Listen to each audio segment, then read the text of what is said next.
Okay, so your table will have a plate of red paint and black paint.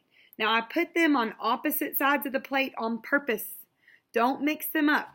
You won't want that. You don't want your poppies to be red mixed with black. So here is what we will do.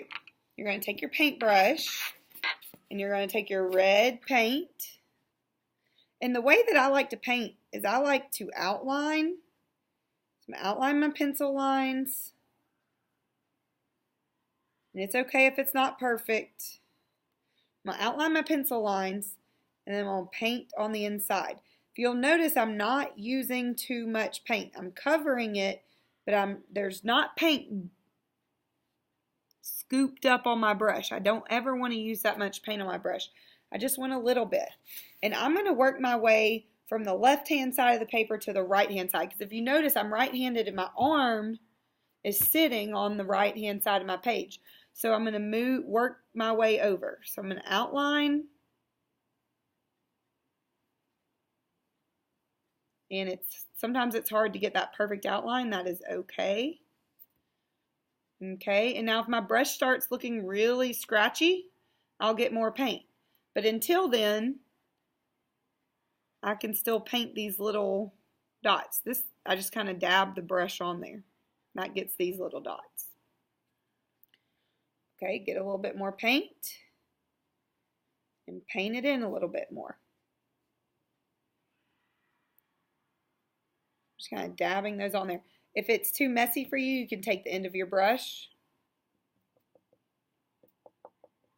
and use the end of your brush. And sometimes that will create a more perfect little circle. Okay? But if it's on the end of your brush, be careful as you hold your brush because then you might get it on your hand. So, just paint all these in. We're going to add some more little, like, white and yellow flowers next week on the background. So if you feel like you have big open spaces, that is okay. But I do want you to have lots of poppies. See, I have 1, 2, 3, 4, 5, 6 pretty big ones, and then 1, 2, 3, 4, 5, 6, 7, 8, 9 medium ones. So, you know, you want to have a good number. That's 15 pretty good sized poppies on my paper. And then I have a bunch of little bitty ones. Okay, now as you can see, this paint dries really fast.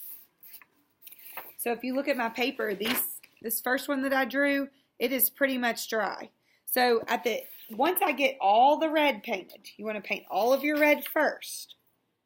Then you're going to dip your brush in the black and paint the center of the poppy. Poppies have black centers. Now, I am not done with all of my red poppies, but let's pretend like I am. Okay? Let's just pretend for a moment. When you paint, you need to paint all of your poppies red. But I don't want to waste your time and make you watch me paint all of these because you've seen me paint one, so you've seen me paint several, so you know what to do. So you don't even need to wash out your brush because the black is going to cover over the red. So with the black, you're going to paint just a black circle. And again, it does not have to be perfect. But right there, sort of in the center of your poppy, you're going to paint about a black circle. Now these smaller ones, I'm just pressing my brush down because, you know, it's smaller, so my black circle is going to be smaller. My black circle is going to be bigger on my bigger poppies. Smaller on these smaller ones. Now on these teeny ones up here, I'm going to use the end of my brush and just tap a little bitty dot. The dot's getting smaller as I'm running out of paint, which is actually good. That works in my favor. So that's all you're going to do today. Your goal is to get your poppies drawn and painted with red and black. And next week we'll do all the rest of the landscape. It may take us 2 weeks to do the rest of the landscape.